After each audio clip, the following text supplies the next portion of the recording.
Basically, the Mungers have three stocks, so to speak. We've got Berkshire, we've got Costco, and we have an investment in Lilu's partnership. Three things. I'm well along in my 95th year. Three things. You don't need to own a lot of different things to get rich. There was never anything like it in the history of the world, so my hat is off to the Chinese.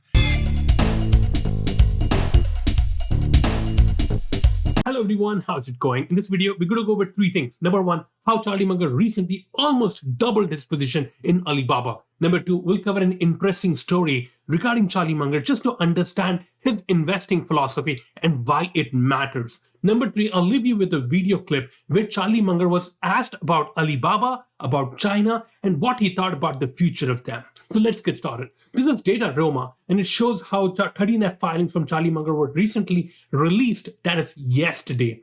And these are the 13F filings I've pulled up here. So just keep an eye on this one. This is the 13F filing that was released for Q1, which came out in April of this year. And you can see about 165,000 shares of Alibaba. This is the first time he owned Alibaba, right where it was sitting about $200 change. And that's when he first initially bought it.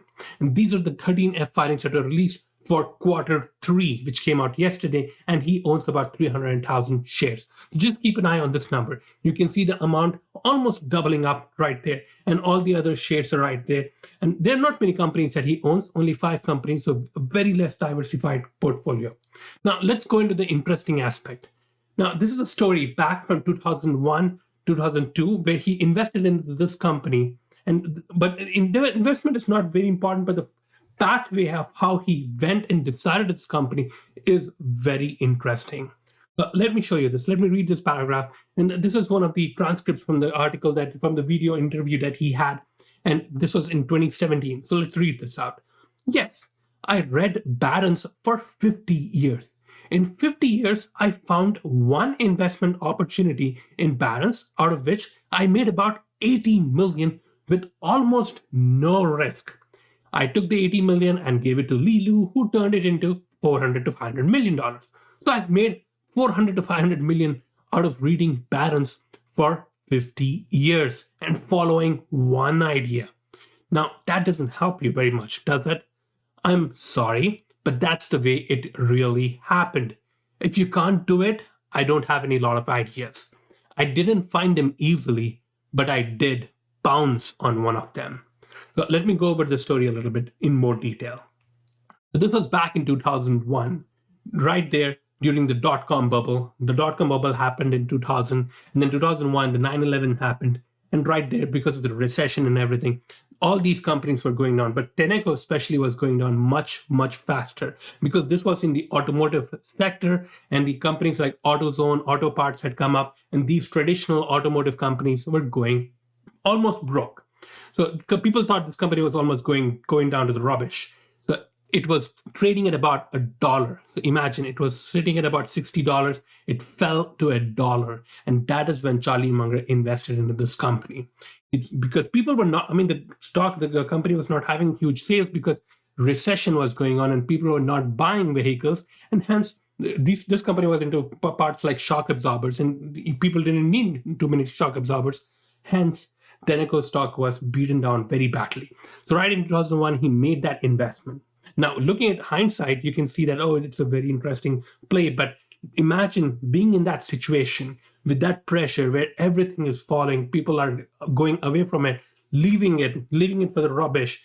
And this guy goes in and buys the stock. And right there in 3-4 years, it became 10-15x, and he sold it about $15-16 and made a 15x out of that. So he put about close to $10 million and made $18 million right there and then in a few years. The company ran up to about $40, but he sold very early back when it was only 15x. So this shows the amount of decisiveness he had.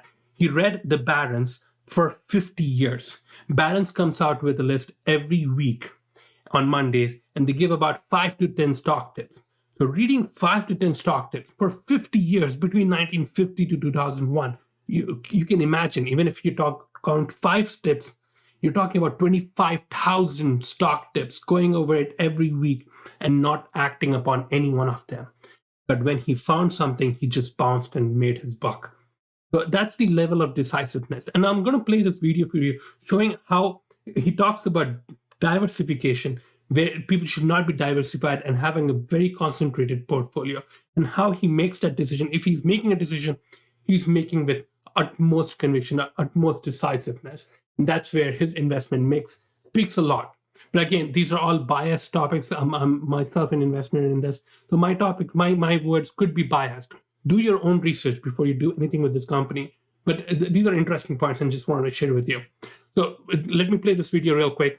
Basically, the Mungers have three stocks, so to speak. We've got Berkshire, we've got Costco, and we have an investment in Lilu's partnership. Three things. I'm well along in my 95th year. Three things. You don't need to own a lot of different things to get rich.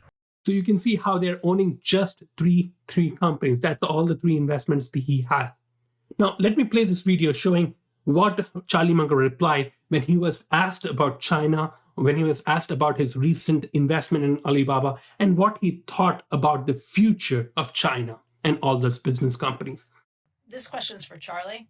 It comes from Stephen Tedder in Atlanta. He's been a Berkshire shareholder for 10 years and says, you and your friend Li Lu have been very optimistic with respect to investing opportunities in China.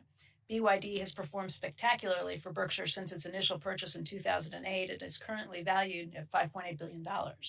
The Daily Journal recently bought a large position in Alibaba after founder Jack Ma had been reprimanded by the Chinese Communist Party and Ma's other company, Ant, was not allowed to proceed with its IPO. What are your current thoughts on China and whether the communist leaders will allow businesses with strong leadership to flourish in decades to come? Well, I think that the Chinese government will allow businesses to flourish. It was one of the most remarkable things that ever happened in the history of the world when a bunch of committed communists just looked at the prosperity of places like Singapore and said, the hell with this, we're not going to stay here in poverty, we're going to copy what works. And they changed communism. They just accepted Adam Smith and added it to their communism. And now we have communism with Chinese characteristics, which is China with a free market with a bunch of billionaires and so forth.